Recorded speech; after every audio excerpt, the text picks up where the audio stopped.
Well, it seems like another decent day for Dynamite. Well, not a decent day. This review is going to be a tiny bit late, but I'll try to put it up early before the next episode of Dynamite. We, of course, having still the open challenge for the TNT Championship. The biggest headline for, of course, Dynamite this day is, of course, the episode of the debut of the Revolt. The revival. I mean, the Revolt. Even changing their finishing move that used to be the Shatter Machine. I think the Glass Breaker. I don't know. It was a forgettable match that they had with the Butcher and Blade. They still used their routine style of tag team wrestling that they did on Raw. A lot of headlocks. This wasn't my favorite match because I already seen almost every FTR match, and if you've seen every FTR match, you technically seen their best. It did segmented with, of course, the Young Bucks coming to assist them after a post-match assault from the Butcher and Blade.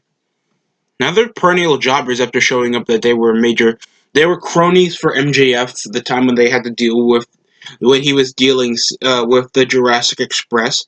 And now they just became the perennial jobbers. I understand their job was to make sure the Revolt looked good.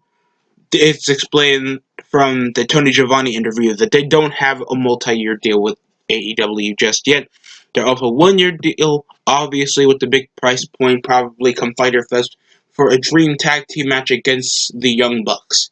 And they've been teasing that, but thanks that most majority of it ends with allegiances off assaults and the Elite now helping the Revolt. I know it's going to end off into ego blasting. I think that they're going to do the exact same thing that they did for the Kenny and Hangman feud, but thanks this is less personal, and this is more dream match-esque. It works. It's like technicality if the Brainbusters faced off against the Rockers in that expense. Next up, Chris Statlander and Hikaru Shida. I don't know why I keep thinking I was supposed to say Shade or something. Against Penelope Ford and Nyla Rose. Now, Nyla Rose somewhat into Providence because she did beat the crap out of Big Swole the previous Dynamite, and obviously she's still alleging herself with heels. I I do want to sell into the fact that she did a, a double knee strike from the top. I think this was the most equivalent scene to what she did in the match. High spots were apparent. German suplex. I think there was a belly suplex by Statlander. Penelope Ford obviously bumps like a boss. A missed tope hitting, of course, Penelope Ford's boyfriend Kip Sabian. And I think it ended off a fisherman suplex off an attack. Beast moonsault from Nyla Rose. That was pretty good. That was a pretty good near finish. A flying knee off the turnbuckle. There was some good spots, I gotta say. Like, their equivalency to trying to get some top women's wrestlers in this works, but it ended up with a fisherman suplex, I think, from Hikaru. Either way, fine match. Fine match. I don't care that much. There isn't that much oomph in the women's division, to be honest. And I'm saying this entirely because the Britt Breaker still hasn't had her opportunity, and she continues to have more promo time than not even uh, the previous three women's champions over the span over a year. So that's a negative on their part because Raiho and Hikaru Shadi can barely speak English, and of course Nyla Rose is a more tolerant version of Nia Jax. Seeing that she's Polynesian and on the big size, the only thing unique about her than Nia Jax is that this wrestler's transgender. In that expense. So I guess that makes her one of the more unique wrestlers. Even though it's a weird way for me to say that she got more muscle than everybody else in the division. for obvious biological reasons, but we're not going to get through that. We also have Best Friends in Orange Cassidy against the Inner Circle in just Santana and Ortiz and Jake Hager. There was a cool drop kick. I always think that Ortiz, every time I see him, he loses weight. Big power moves off Jake Hager. The match ended as quick as it could be because I obviously don't care about the Best Friends. I feel like, and this is just my opinion, folks, I think that their gimmick of just being best buddies is kind of, because it's Pride Month, I think it's a bit suspect. It is. These guys' entrance just come into them holding hands, hugging each other, and then they put a mute guy that's obviously more over than them in the mix. No disrespect to Chuck Taylor and Trent. They're good wrestlers in that expense.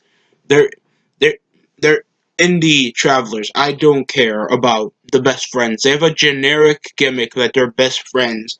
And the more over of the three gets his ass kicked every time we see him. It comes into that.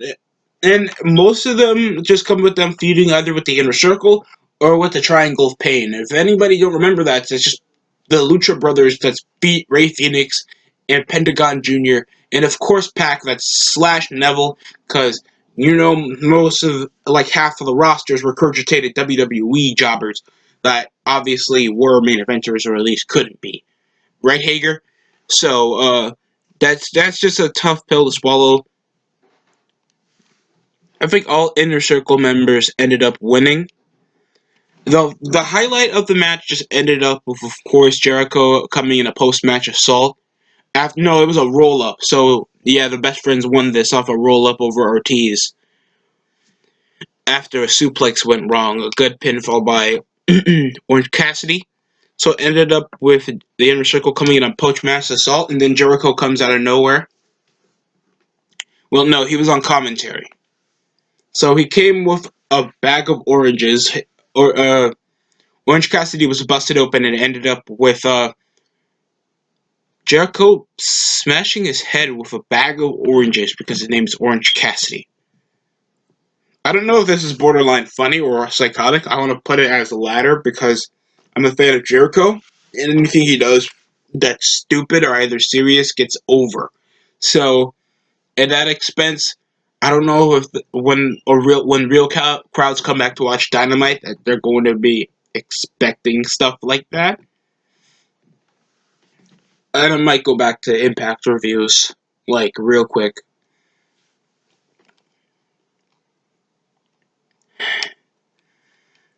Next up, Sammy Guevara takes up a win for the Inner Circle against Colt Cabana. Yet he comes around in his scooter because he's still suffering a leg injury after the Stadium Stampede match.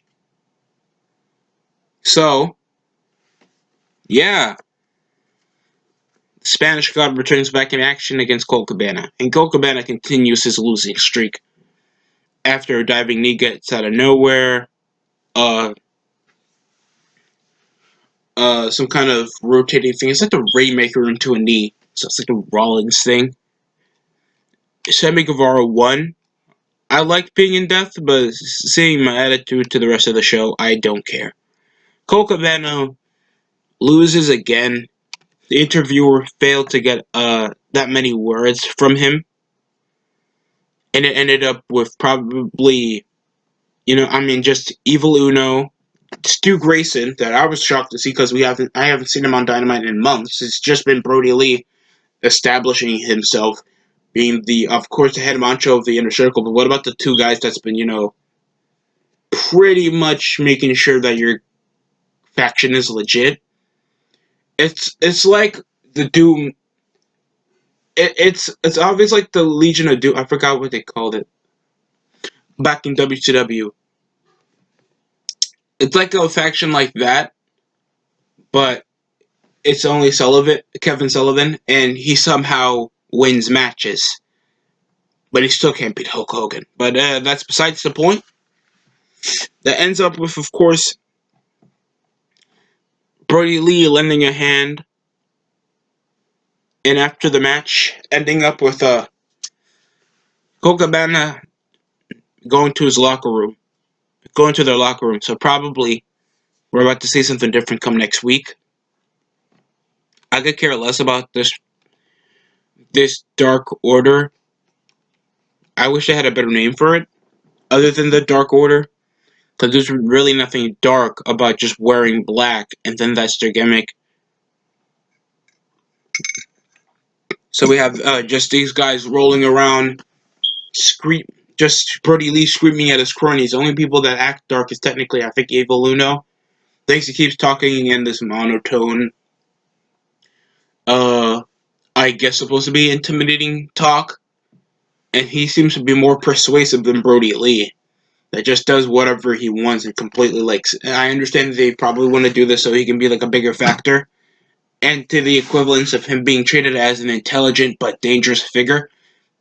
They just make him say, "We're Dark Order, so we do what we want when we want." So it's just that.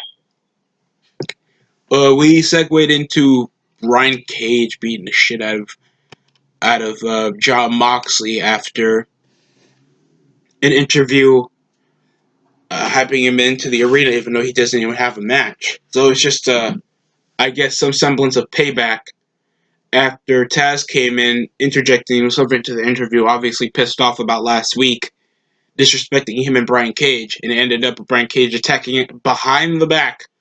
So obviously that's going to come into a promo next week. And then it ends up with him getting Moxley getting tossed into a freaking car. I'm just expecting better rock music than just like the fuse, Dynamite. I mean, it's not that hard to find rock music that you can beat your head into. Rock music, it has a constant factor of adrenaline rush and repetibility. So if anybody thinks that they're not going to listen to music that sounds like across the nations or something else that from like early late 2000s to like 90s WWF or some parts of TNA, I'd rather listen to that than just and then some trap music in the middle of their opening of the show. So sorry. I mean trap beats. They don't have trap music on Dynamite. They don't have that. They don't have enough black people for that. I mean, we're missing out on some prime wrestlers, and majority of they can do is just get some of the top guys still job. I mean, it was teased that for like earlier in the show, uh, Dustin Rhodes and QT Marshall have a championship opportunity match against Kenny and Hangman next week, and that's about it. I don't really care. I don't even know why Dustin would align himself up with a random dude that obviously not a lot of fans know of. His only equivalency is he knows some chick. That's way above his league, to be honest. And that's technically it. I obviously don't care. Dustin should have just tagged with his brother Cody. And thanks Cody's equivalency to make the TNT Championship look legit. So I guess there's a bigger prize to him, even though Dustin has been more notable for being a singles act. I mean, no one's expected him to act like Goldust, but he just comes around in the red face paint and shit, looking like a fat Darth Maul that obviously retired 15 years back. And all I could just notice is he just looks like he just came out of a rehabilitation center. And I'm gonna just stop because I don't like disrespecting future Hall of Famers. But that it's just dumb. I don't even know why they make the Natural Nightmares. Did anybody remember that Brandy Rhodes had her own faction? So it just ends up into something like that. We obviously had one more match, and it was a TNT Open Challenge, and who would face off against Cody this week, and it would be Market Queen of the, or Market Quinn, I don't know how to say it, against Cody for the TNT Championship. Of course, Mark of the Private Party tag team that failed back at Double or Nothing to have a shot at Fyter Fest for the tag titles. I hate the tag team belts against Hangman and Kenny. So in this open challenge, at least they'll have another chance anytime they can to face off against to become champion. So Marquine, it wasn't as better as Cody's last match or his first title defense against Jungle Boy, because I had a bit more high spot. Plus, they had more chemistry with each other, and I hate saying that word so much because I feel like that's such a smart thing to say to the equivalency of that you need always chemistry to have a good match. You don't have to. You just have to have the experience too. I don't like that term. That sounds gay, and that sounds like any fan can just say that you have chemistry in a wrestling match, like you actually took the spots. We had some flips. I think there was a botch springboard senton and a tope hung low. Cody comes around for a drop kick. I think he countered for Cody Cutter. No, not that much in this match. There's been good counters. Yeah. Cody hit countered a 450 splash with a leg lock. And I think it was a knee bar. I felt like it was a knee bar, but he actually hit it with a leg lock. And got the figure four leg lock on the private party guy, and it just ended up, I'm sorry, Mark. There's a Q in his name, so I don't care. His whole look just splits with a high fade, and his hair is bleached. It's just a stupid modern look. I hate it so much. And they've been so pushed for the high dumb spots in the tag division. I'm not saying that they're a terrible tag team. They just keep losing. And yet Matt Hardy puts them under his wing. And Hagar came out after the match looking like he gets a title shot at Fyter Fest. So what happened to MJF? He was there saying that he's still undefeated and shit. So why isn't Cody marking his attention with obviously a personal feud?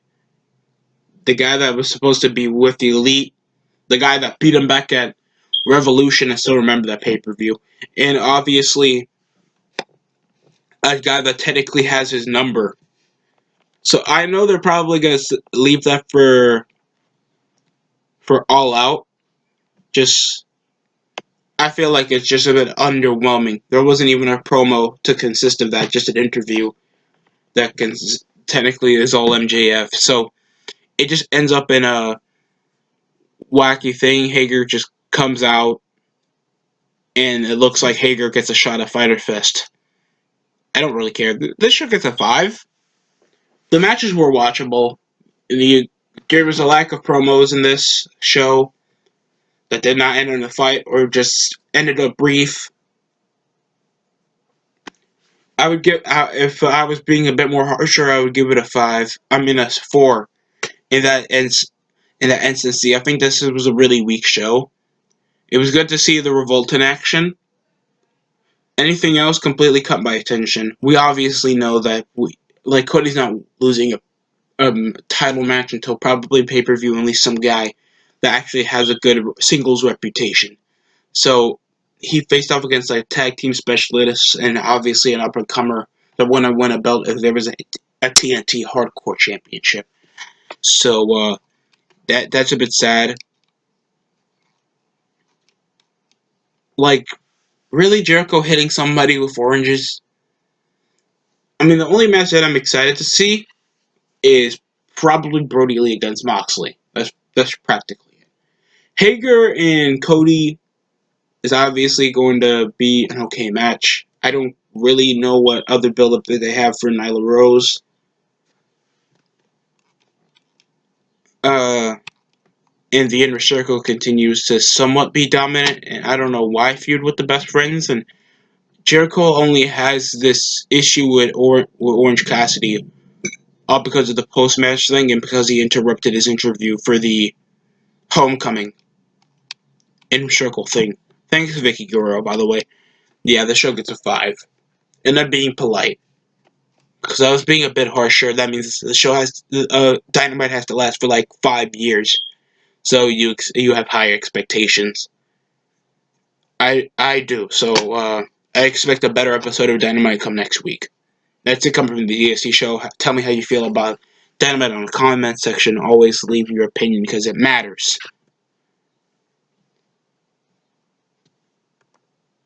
That's it coming from the DST show. Like, comment, subscribe, and thank you for watching.